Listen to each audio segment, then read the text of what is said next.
श्री कृष्ण गोविंद हरे मुरारे नाथेति नामानि मुहुर्वदन्ति। भक्ति के दोनों बेटे ज्ञान वैराग्य जवान हो गए। भक्ति ज्ञान वैराग्य के साथ हरिनाम संकीर्तन करती हुई वहां प्रकट हुई है। नाथ नारायण वासुदेवा, हे नाथ नारायण वासुदेवा, हे नाथ नारायण वासुदेवा, हे नाथ नारायण वासुदेवा। कृष्ण गोविंद हरे मुरारे, हे नाथ नारायण वासुदेवा। कृष्ण गोविंद हरे मुरारे, हे नाथ नारायण वासुदेवा। राधे कृष्ण राधे कृष्ण राधे कृष्ण राधे कृष्ण राधे कृष्ण राधे कृष्ण राधे कृष्ण राधे कृष्ण राधे कृष्ण राधे कृष्ण राधे कृष्ण राधे कृष्ण राधे कृष्ण राधे कृष्ण राधे कृष्ण राधे कृष्ण। हे नाथ नारायण वासुदेवा, हे नाथ नारायण वासुदेवा। हे नाथ नारायण वासुदेवा, हे नाथ नारायण वासुदेवा। श्री कृष्ण गोविंद हरे मुरारे, हे नाथ नारायण वासुदेवा। श्री कृष्ण गोविंद हरे मुरारे, हे नाथ नारायण वासुदेवा। हे नाथ नारायण वासुदेवा। हे नाथ नारायण वासुदेवा। भक्ति ज्ञान वैराग्य के साथ हरिनाम संकीर्तन करती हुई वहां प्रकट हुई। सब सभासद आश्चर्य कर रहे हैं, कहने लगे ये कहां से आ गई। सनत कुमार बोले भागवत कथा के प्रेम रस से ये आविर्भूत हुई है। भक्ति ने बड़ी नम्रता से कहा, महाराज आपने कथा रस से मुझे पुष्ट किया है, अब आज्ञा कीजिए मैं कहां निवास करूं। सनत कुमार बोले, देवी आप भक्तों के हृदय में निवास करो। वे भक्त धन्य हैं जिनके हृदय में भक्ति का वास है। भगवान भक्ति की डोरी में बंधे हुए हैं और भक्त बुलाते हैं तो भगवान भक्तों के लिए दौड़े दौड़े आते हैं।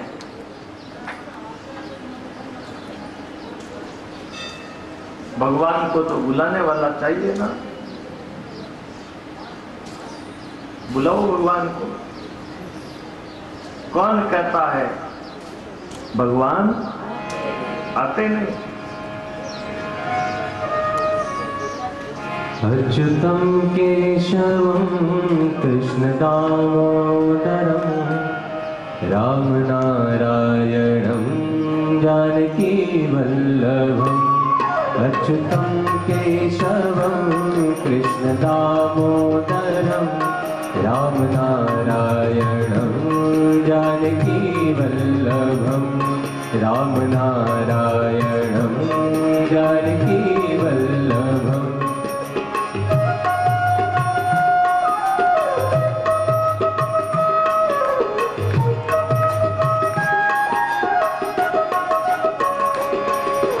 कहते हैं भगवान आते नहीं, कौन कहते हैं भगवान आते नहीं, कौन कहते हैं भगवान आते नहीं, कौन कहते हैं भगवान आते नहीं। तुम मीरा के जैसे बुलाते नहीं, तुम मीरा के जैसे बुलाते नहीं। कौन कहते हैं भगवान आते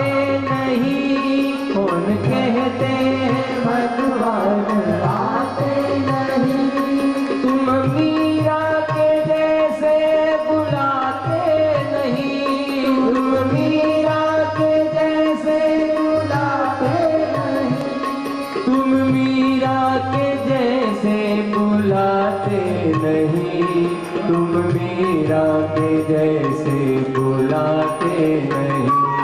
अच्युतम केशवम कृष्ण दामोदरम राम नारायणं जानकी वल्लभम। अच्युतम केशवम कृष्ण दामोदरम राम नारायणं जानकी वल्लभम।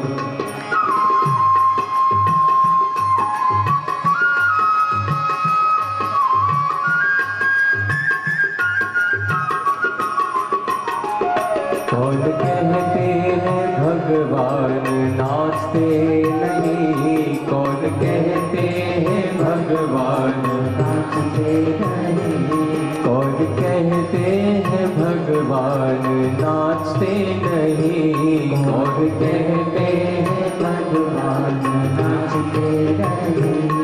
गोपियों की तरह तुम नचाते नहीं। गोपियों की तरह तुम नचाते नहीं। गोपियों की तरह तुम नचाते नहीं। गोपियों की तरह तुम नचाते नहीं। अच्युतम केशवम कृष्ण दामोदरम।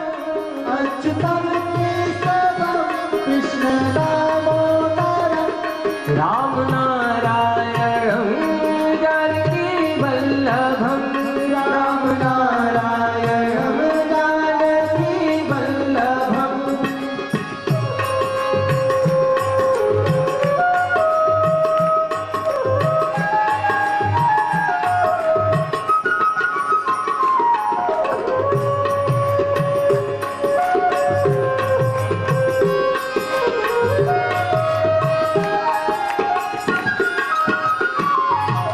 कहते हैं भगवान खाते नहीं। कौन कहते हैं भगवान खाते नहीं। कौन कहते हैं भगवान खाते नहीं। कौन कहते हैं भगवान खाते नहीं। शबरी की तरह तुम खिलाते नहीं। शबरी की तरह शबरी की तरह तुम खिलाते नहीं। शबरी की तरह तुम खिलाते नहीं। अच्युतम केशवम कृष्ण दामोदरम। अच्युतम केशवम कृष्ण दामोदरम राम नारायणं जानकी वल्लभम। राम नारायणं जानकी वल्लभम।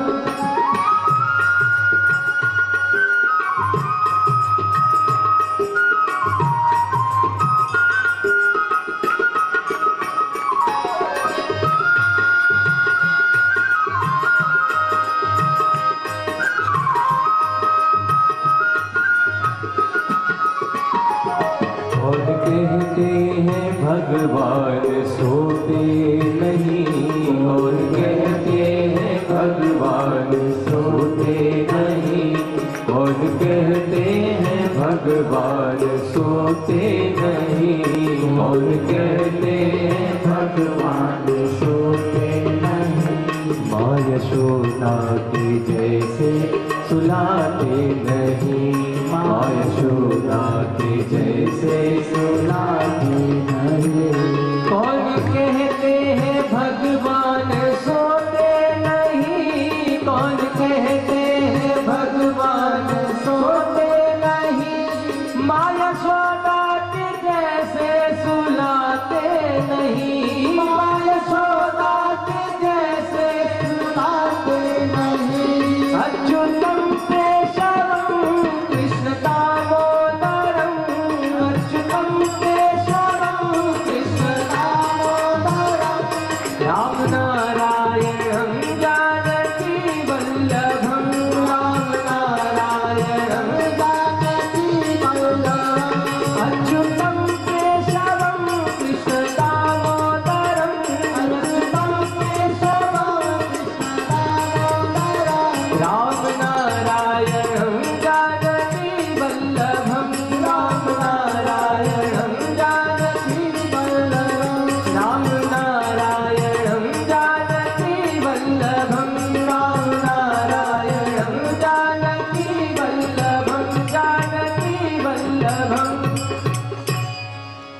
भगवान भक्ति की डोरी में बंधे हुए हैं। भक्त बुलाते हैं तो भगवान भक्तों के लिए दौड़े हुए आते हैं। नारद जी, मैं भागवत महापुराण का महत्व कहां तक बताऊं। जो सुनता है, मनन करता है, वक्ता श्रोता दोनों भगवत रूप हो जाते हैं। भक्तों के हृदय में ऐसी अलौकिक भक्ति को देखा। भगवान सपरिकर दिव्य रूप से वहां सभा मंडप में प्रकट हुए हैं। बोलिए भक्त और उनके भगवान की। भगवान का दर्शन मिला, सब के सब प्रफुल्लित हो गए। आनंद का तो सागर उमड़ पड़ा। जय जयकार की ध्वनि हो रही है। संग ध्वनि से आकाश मंडल गूंज उठा। सुगंधित अबीर गुलाल फूलों की वर्षा हो रही है। वहां बैठे लोगों को शरीर की भी शुद्ध बुद्ध नहीं रही। ऐसी तन्मय अवस्था देखकर नारद जी बोले, कथा की आज मैंने महिमा देखकर दूर मूर्ख पशु पक्षी कीट पतंग सब के सब जीव पाप मुक्त हो गए। चित्त शुद्धि के लिए संसार में कथा से उत्तम दूसरा कोई साधन नहीं। अब आप ये बताएं, इस कथा यज्ञ से किन किन पापियों की शुद्धि होती है। सनत कुमार बोले, जो मनुष्य दुष्ट पुरुषों का आचरण करता है,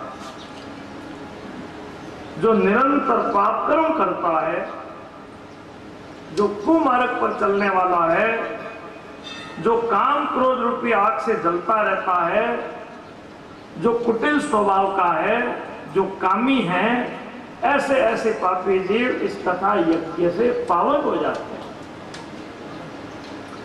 जो सत्य से घिरे हुए हैं,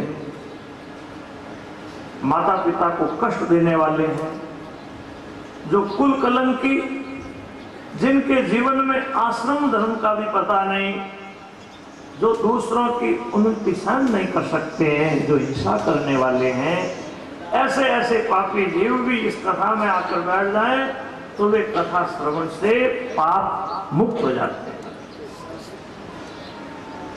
5 प्रकार के महापाप बताए गए। लिखा है, जो ब्राह्मण के धन से पुष्ट होता है, जो क्रूर प्रकृति का है, जो पिशाच की तरह निर्दयी है, जिनके जीवन में छल कपट भरा हुआ है, जो व्यभिचार करते हैं, ऐसे ऐसे पापी जीव यदि इस राता नादा गणेश जी की कथा में सम्मिलित हो जाए तो वे भी पाप मुक्त कर सकते हैं। और शर्त एक है, आगे से ऐसी गलती नहीं करूंगा। 5 महापापी बताए जाते हैं। ब्रह्मघाती, गोघाती, सोने की चोरी करने वाला, मदिरा पीने वाला और ऐसे लोगों का संग करने वाला, ऐसे ऐसे महापापी यदि इस कथा में आकर बैठ जाएं और भाव से 7 दिन बैठकर कथा सुन लें और ऐसा दृढ़ निश्चय कर लें, गजानन जी महाराज, आगे मैंने जो गलती कर ली वो आपके चरणों में मैं क्षमा याचना कर रहा हूं, अब आगे से गलती नहीं करूंगा, तो इस कथा से वे पाप मुक्त हो जाते हैं। एक हम आपको प्राचीन इतिहास सुना रहे हैं। इस पावन इतिहास को सुनने से मनुष्य पाप मुक्त हो जाता है। सुनो, तुंगभद्रा नदी के किनारे एक बड़ा सुंदर नगर था। उस नगर में आत्मदेव नाम के एक ब्राह्मण रहते थे, शास्त्रों के ज्ञाता थे, धन खूब था, लेकिन वे भिक्षावृत्ति से ही अपना निर्वाह करते हैं। उनकी स्त्री का नाम है धुंधली, जो कृपण क्रूर स्वभाव की थी। देखो, इसका नाम धुंधली क्यों है? झगड़ा करती थी, आगे पीछे का नहीं देखती। दुनिया में इन माताओं बहनों के नाम तो कई है, लेकिन किसी का हमने धुंधली नाम नहीं सुना। जोधपुर में तो नहीं होगा, है? याद रखना, नाम तो धुंधली नहीं है, लेकिन जिनके कार्य धुंधली जैसे हैं, नाम भले ही धुंधली मत हो, लेकिन झगड़ा करती है, अपने आगे पीछे का नहीं सोचती। वो बोलो, अब आप ही बोलो, मैं क्यों बोलूंगा? देखो, वो बिना कारण झगड़ा करती है, अपनी बात की पुष्टि किया करती है, मैं कह रही हूं, मैं कह रही हूं। गृहस्थ जीवन में दोनों का लंबा समय बीत गया है, संतान सुख नहीं। बाद में बेटे के सुख के लिए अनेकों दान अनुष्ठान किए, पर कोई फल नहीं हुआ। एक दिन चिंता से दुखी होकर आत्मदेव वन में चले गए। मध्याह्न का समय, तालाब के किनारे पानी पीकर बैठ गए। 2 घड़ी बाद एक सन्यासी महात्मा वहां आए। महात्मा जी हाथ पैर धो करके, जल पी करके जो ही रवाना हुए, वो आत्मदेव ब्राह्मण महात्मा जी के चरणों में जाकर गिर पड़ा, फूट फूट कर रोने लगा। महात्मा जी बोले, क्या बात है? ब्राह्मण, रोते क्यों हो? रोने का कारण तो बताओ। ब्राह्मण बोला, महाराज, मैं अपना दुख क्या बताऊं, मैं बड़ा अभागा हूं, मेरे पितर आंसू पीकर रहते हैं, मेरी दी हुई वस्तु ब्राह्मण देवता स्वीकार नहीं करते, संतान नहीं होने के कारण मैं दुखी हूं, यहां प्राण त्यागने के लिए आया हूं। बेटे के बिना जीवन कुल सब व्यर्थ है। मैं अपना दुख कहां तक बताऊं? महाराज, मैंने घर में गऊ पाली, गऊ बंदिया हो गई। घर में मैंने वृक्ष लगाया, वो वृक्ष सूख गया। कोई मुझे फल देकर जाता है, मेरे हाथों में आते ही वो फल सड़ जाते हैं। ऐसा मैं भाग्यहीन, अब ऐसा जीवन रखकर मैं क्या करूंगा?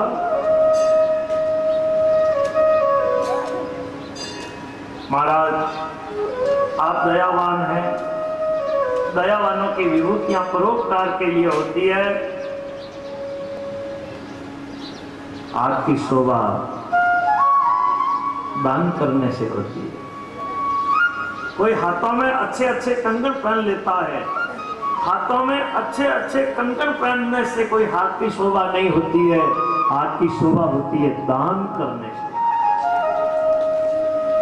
कानों की शोभा, कोई अच्छे अच्छे कुंडल पहन लेता है, कुंडल पहनने से कोई कानों की शोभा नहीं होती है। कानों की शोभा होती है भगवान की कथा सुनने से। ऐसे ही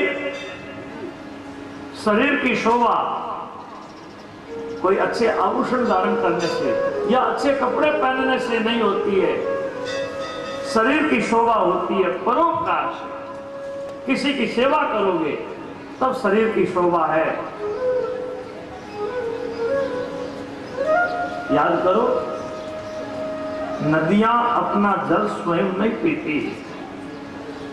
पिबन्ति नद्य स्वयमेव नाम्भः स्वयं न खादन्ति न फलानि वृक्षा। नदियां अपना जल स्वयं नहीं पीती, वृक्ष अपने फल स्वयं नहीं खाते, बादल अपने लिए जल नहीं बरसाते। तरवर सर्वर संत जन चौथा वर्षे में परमार्थ रे कारणे के चारों धारी दे। संत महात्माओं की विभूतियां भी परोपकार के लिए होती है। आप संत महापुरुष कृपा करो। वो ब्राह्मण फूट फूट कर रोने लगा।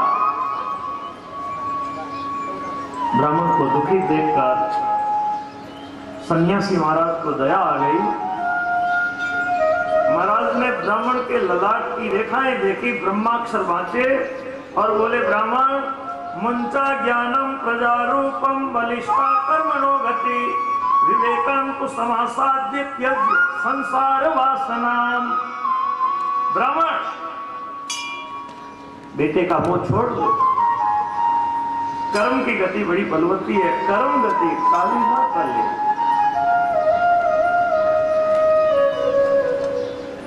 जैसा किया है वो तो भोगना ही पड़ेगा।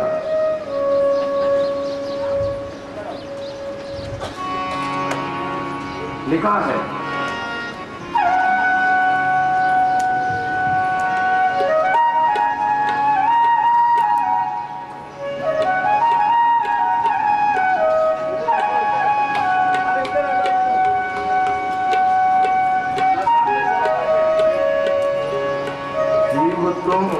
करना फिकरी, जीव तुम मत करना फिकरी, सो बुरी रहेगा भली बुरी सकरी। जीव तू मत करना फिकरी, जीव तू मत करना फिकरी, भागी लिखी सो होई रहेगी, भागी लिखी सो होई रहेगी, बुरी भली सकरी। मत करना फिकरी, जीव तू मत करना फिकरी, भाग लिखी सो होई रहेगी, भाग लिखी सो होई रहेगी, बुरी भली सकरी। जीव तू मत करना फिकरी, जीव तू मत करना फिकरी।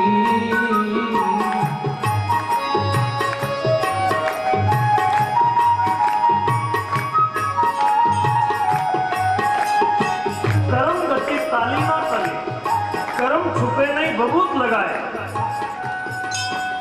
ब्राह्मण, कर्म की गति बड़ी बलवान होती है, उसको कोई टाल नहीं सकता। विवेक का आश्रय लेकर संसार की वासना हृदय से त्याग दो। मैंने तुम्हारा प्रारब्ध देख लिया है, 7 जन्म तक तुम्हारे बेटा बेटी का योग ही नहीं है। याद रखो, संतान से कोई सुख नहीं होता है। यदि संतान से ही सुख होता है तो राजा सगर के कितने बेटे थे, राजा अंग के कितने बेटे हुए। ब्राह्मण, बेटे का आग्रह छोड़ दो, संन्यास में सुख ही सुख है। ब्राह्मण बोला, महाराज, मैंने आपको उपदेश देने के लिए नहीं कहा, इस ज्ञान से क्या होगा, मुझे बेटे का आशीर्वाद दो। यदि बेटे का मुझे आशीर्वाद नहीं दोगे तो मैं आज आपके चरणों में ही अपने प्राण त्याग दूंगा। पुत्रादि सुख हीनोयम संन्यास शुष्क एवं ग्रस्तः सरसोलोके पुत्र पौत्र समन्विता। संसार में बेटों से पोतों से भरा पूरा घर ही अच्छा लगता है। भाई, गृहस्थ आश्रम की शोभा बेटा पोतों से है। जिस घर में बेटा पोते नहीं, बोलो उस घर की क्या शोभा है। यदि आप मुझे कहोगे कि साधु बन जाओ, और मैं साधु भी बन जाऊंगा, और मेरे मन में तो घर परिवार भरा पड़ा है, बेटा पोतों की लालसा मन में भरी पड़ी है, और अब मैं बेटे पोतों को याद करके वहां भजन कैसे कर पाऊंगा। कृपा करो महाराज, बेटे का आशीर्वाद दे दो, नहीं तो आज मैं यही प्राण त्यागूंगा।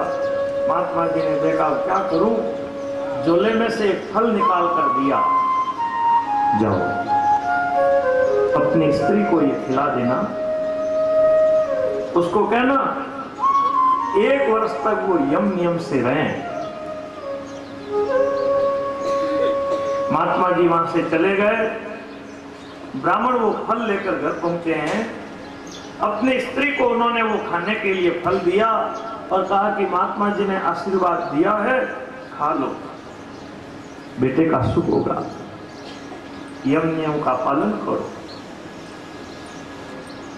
ब्राह्मण के कुछ काम था, ब्राह्मण तो कहीं चले गए।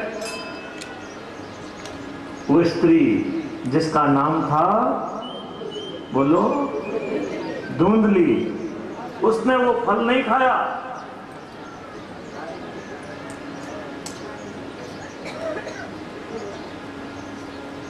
जब उसकी सखी मिलने के लिए आई तो उसने अपनी सखी को सब बात बताई।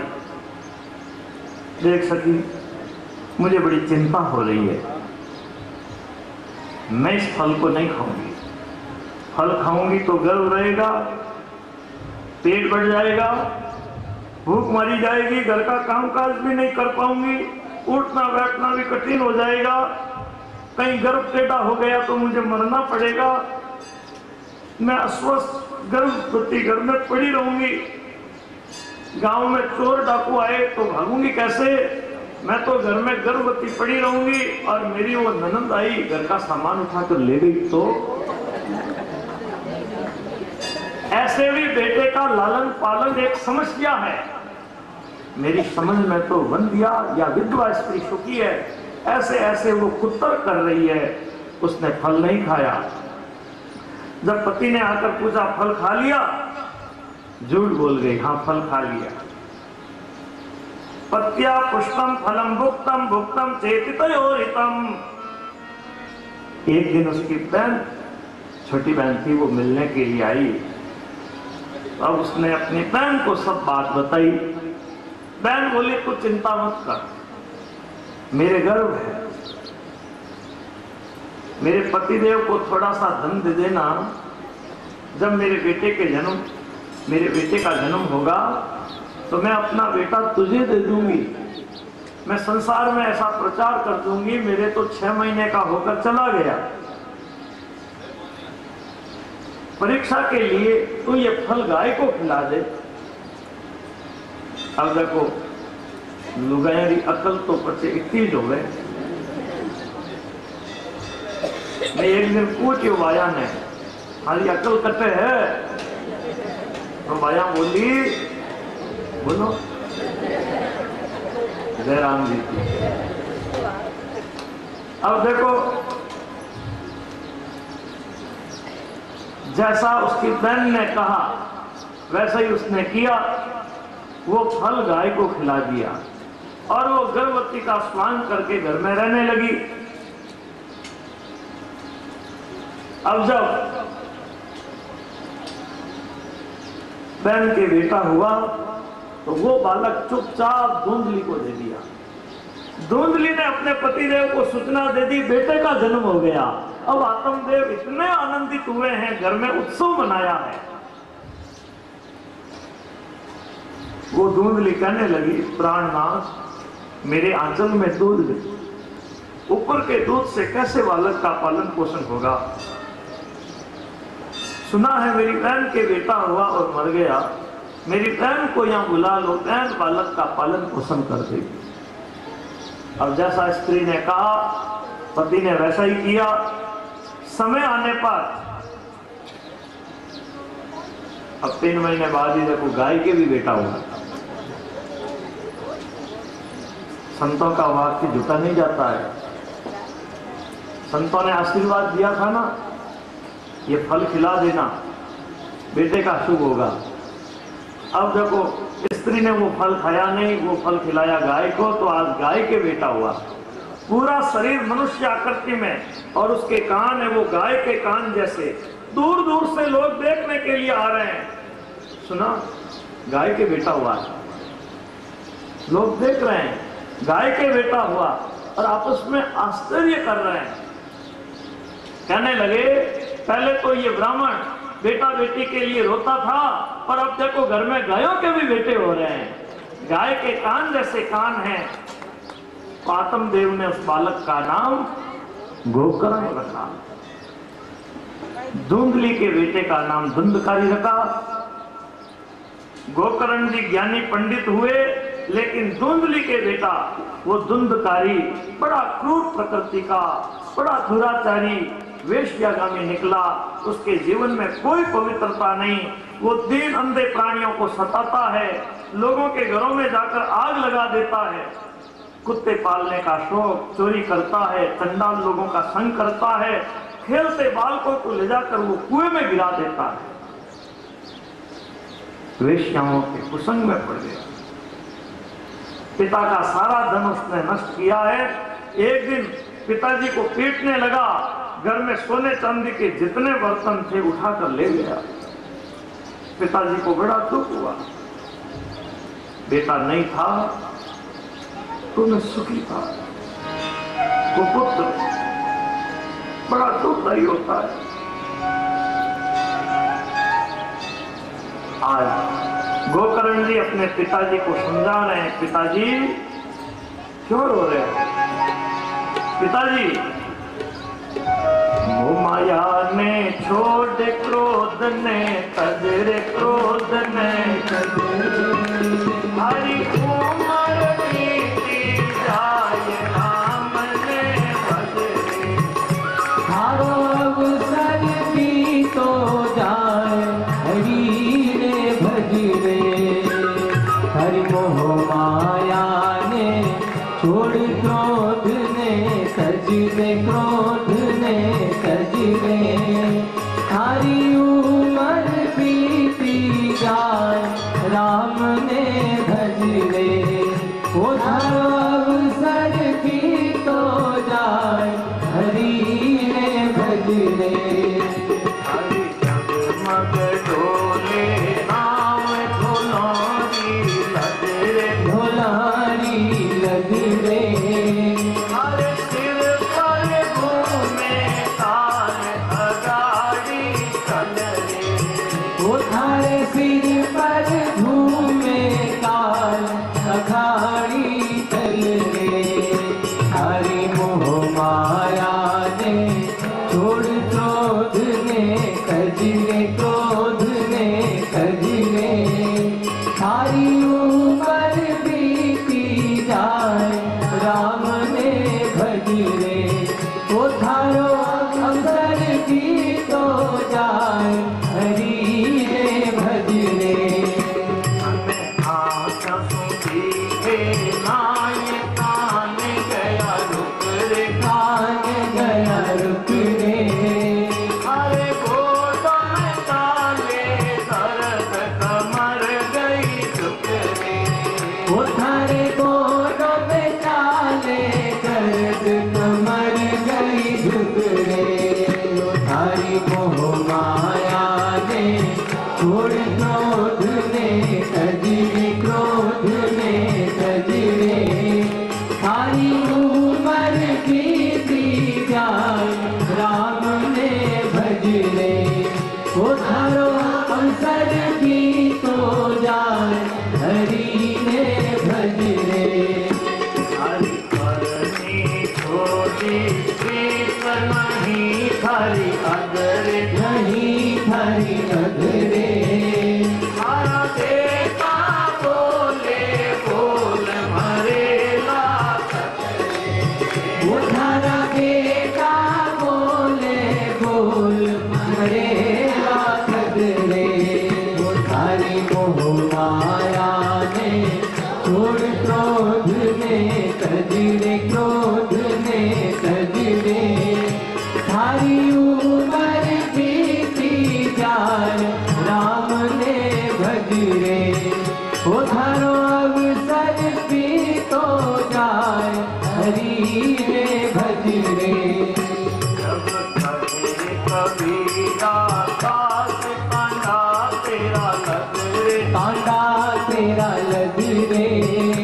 हारो ले तो ले श्री राम मरेला जग रे।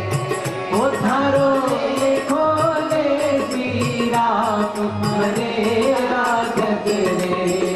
हरि मोह माया ने छोड़ क्रोध ने तजरे, क्रोध ने तजरे। हरि उमर बीती जाए, राम ने भजरे। वो धारो अवसर की तो जाए, हरि ने भजरे। वो थारी मोह माया ने छोड़ क्रोध ने तजरे, क्रोध ने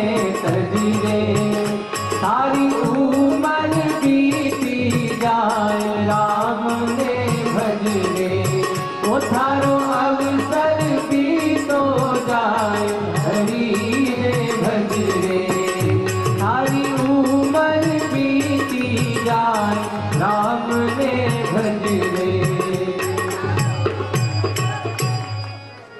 बेटे ने पिताजी को समझाया, पिताजी क्यों मोह शक्त होकर बैठे हो?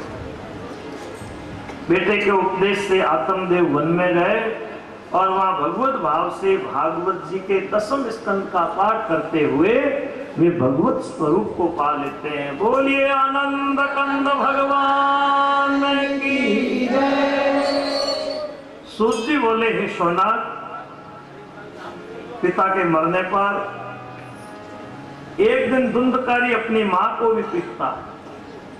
कहने लगा, जल्दी बताओ धन कहां गड़ा है, नहीं तो लातों से मारूंगा। बेटे के कर से दुखी होकर धुंधली रात के समय घर से निकली। पास में ये पुराना कुआं था, जाकर कुएं में गिरकर मर गई। गोकर्ण जी पहले से ही तीर्थ यात्रा में गए हुए हैं, उनका कोई शत्रु मित्र नहीं। अब घर में धुंधकारी अकेला रह गया। उसने घर में 5 वेश्याएं रखी। चोरी के धन से वेश्याओं का पोषण करने लगा, कुकर्म कर रहा है। एक दिन वेश्याओं ने कीमती कपड़े आभूषण मांगे। कामान रात्रि में चोरी करने को गया है, कीमती कपड़े आभूषण चुरा कर लाया है।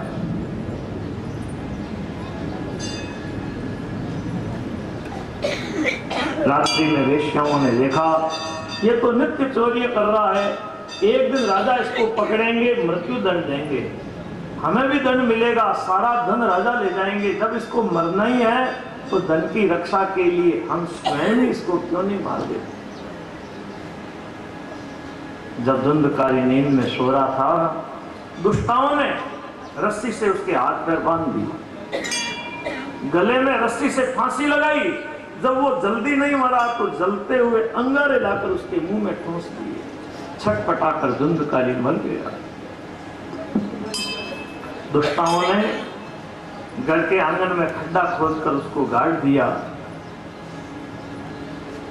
किसी को भी इस बात का पता नहीं लगा। लोग पूछने लगे, आजकल धुंधकारी नहीं देख रहा है। तो वे दुष्टाएं क्या बोलती थी, कमाने के लिए गए हैं, 1 वर्ष बाद आएंगे। वेश्या का कभी विश्वास मत करो।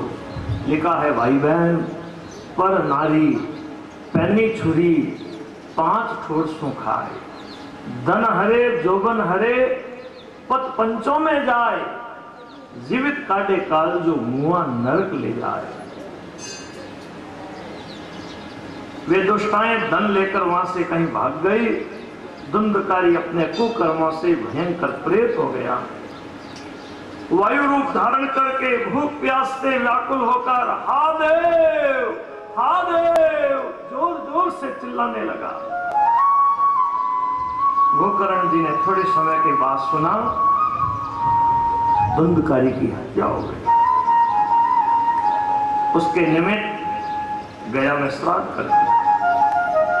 वे जिस किसी तीर्थ में जाते उसके निमित्त श्राद्ध किया करते। एक दिन वे तीर्थ यात्रा करते करते अपने घर आए।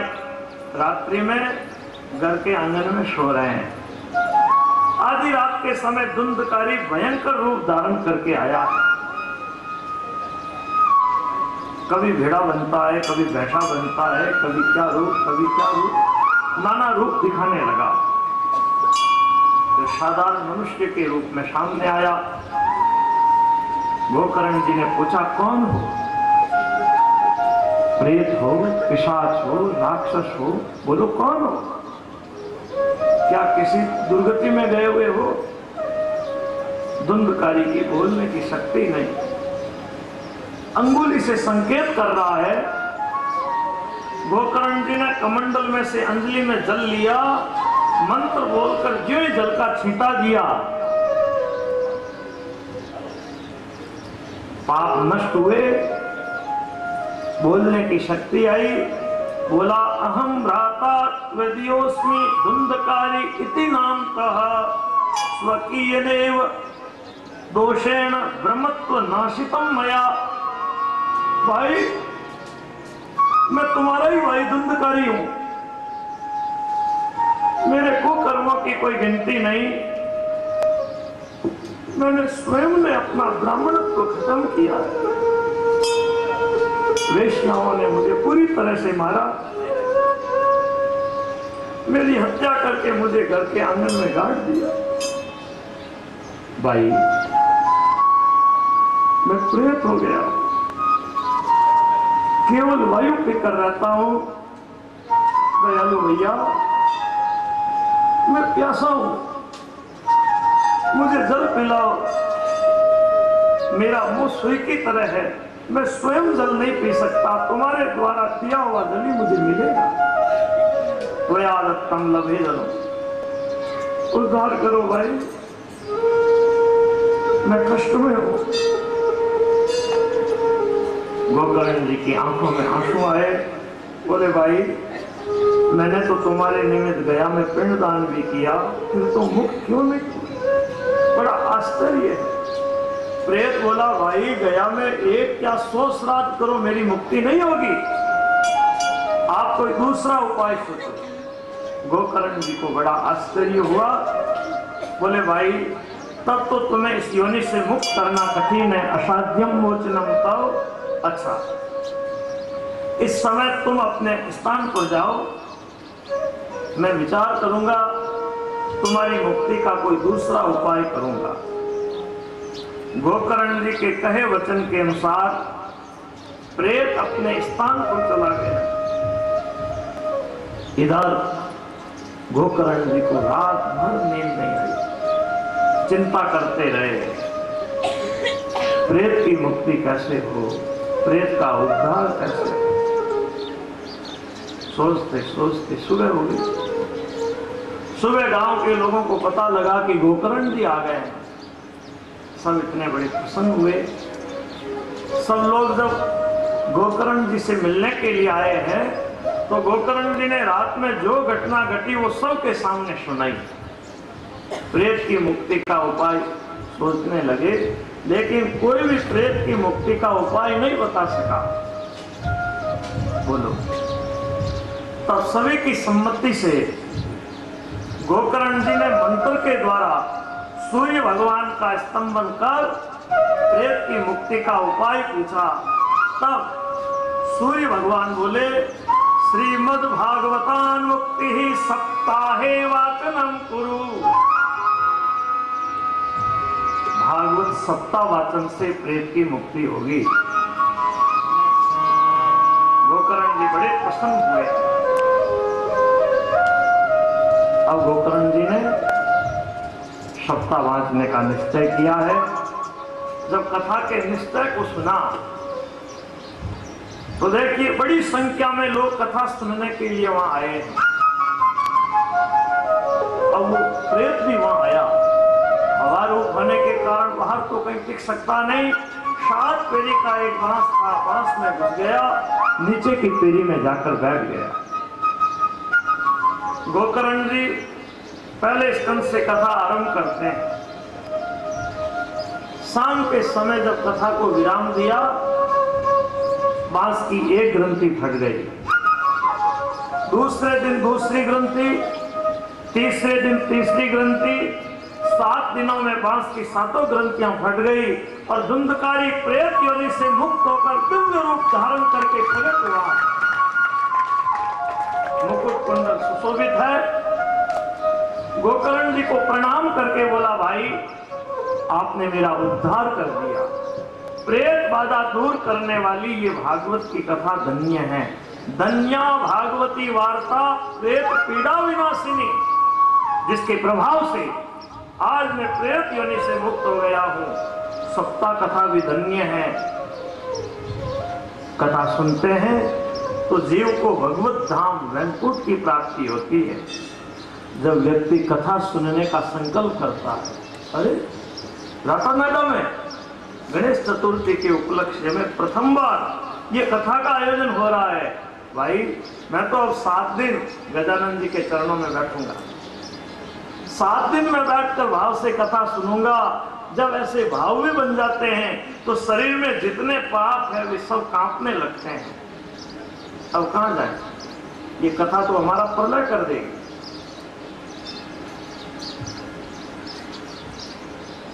पूर्व जन्म के कोई अच्छे पुण्य थे, देखो हमको भारतवर्ष में मानव शरीर मिला, कोई अच्छे पुण्य कर्म थे। नहीं तो भाई कहीं और जगह ऐसी वैसी जगह जन्म ले लेते हैं। संतों ने लिखा है, हम तो होता छुरी रे कसाई, हम तो होता छुरी रे कसाई, हम तो होता छुरी रे कसाई, हम तो होता छुरी रे कसाई। परस परस सोल वो खाई, पारस परस सोल वो ठाई, पारस सतगुरु जी से पाया, पारस सतगुरु जी से पाया। पाया ते सुख पाया मेरा भाई, पाया ते सुख पाया मेरा भाई। अनंत जन्म की भूख मिटाई, अनंत जन्म की भूख मिटाई। हम तो कहीं छुरी कसाई बनने वाले हैं। बताओ, जीवों की इच्छा करते रहते हैं। लेकिन कितनी परमात्मा ने कृपा की, भारतवर्ष में मनुष्य शरीर में भी अच्छे कुल में हमको जन्म दे दिया। और फिर देखो ठाकुर जी की कृपा, कहां तक मैं भगवान की कृपा आपको बताऊं।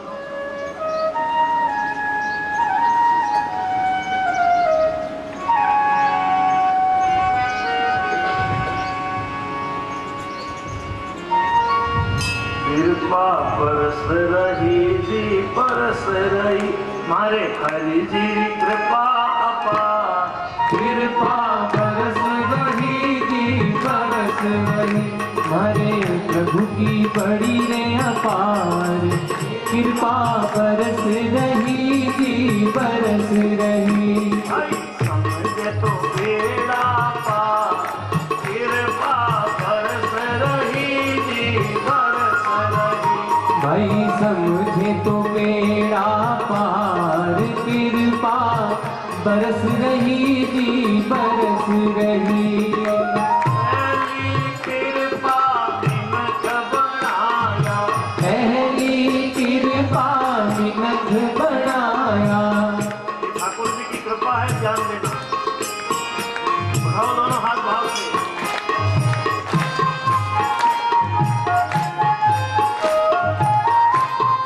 हरि बोल। पहली कृपा बिनख बनाया, पहली कृपा विनख बनाया, संतों निकट लाय बैठाया, संतान निकट लाय बैठाया। हरि का मार्ग सुगम बताया, हरि का मार्ग सुगम बताया। बोल दिया भंडार, कृपा बरस रही जी बरस रही, भाई खोल दिया भंडार। कृपा बरस रही जी बरस रही, प्रभु की बड़ी अपार, कृपा बरस रही जी बरस रही, हरे प्रभु की बड़ी रे अपार। कृपा बरस रही जी बरस रही।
प्रभु की बड़ी रे अपार कृपा, बरस रही जी बरस रही।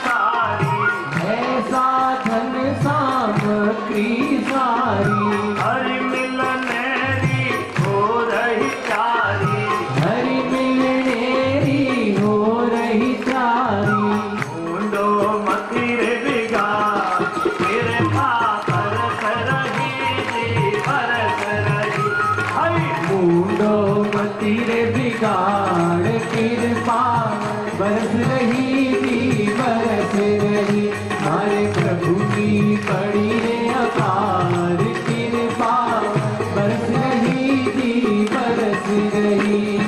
समुझे तो तेरा पार कृपा, बरस रही जी बरस रही।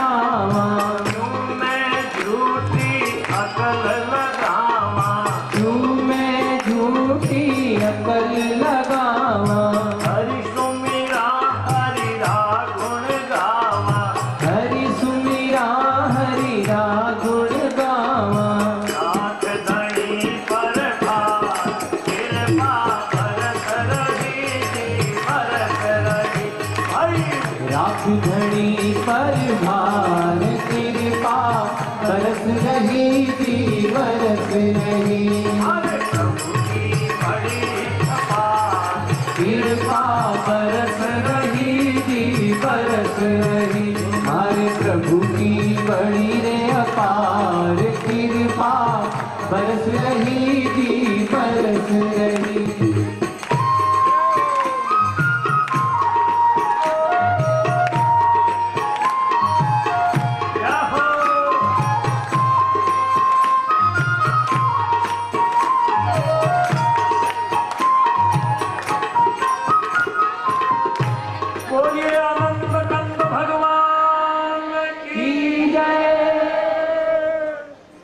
हमारे ऊपर प्रभु की कृपा है।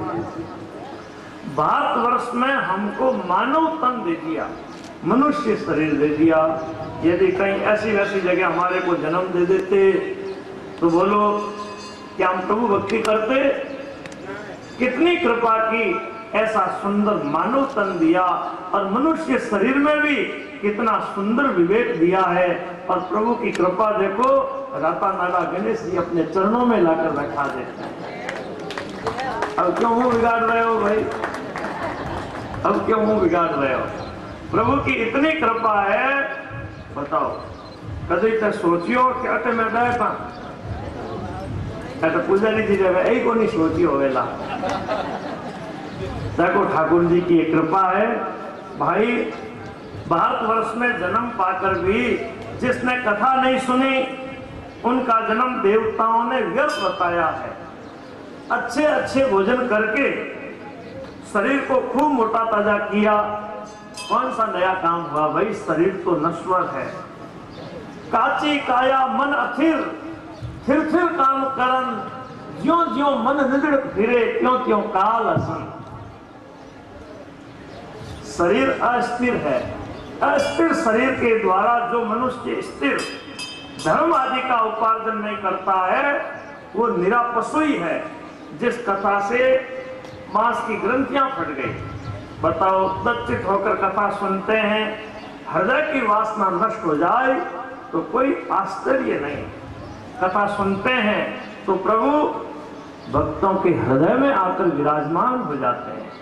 कथा सुनते हैं तो श्रोताओं के संशय दूर हो जाते हैं। कथा सुनने से पाप ताप मिट जाता है, जीव पाप मुक्त हो जाता है।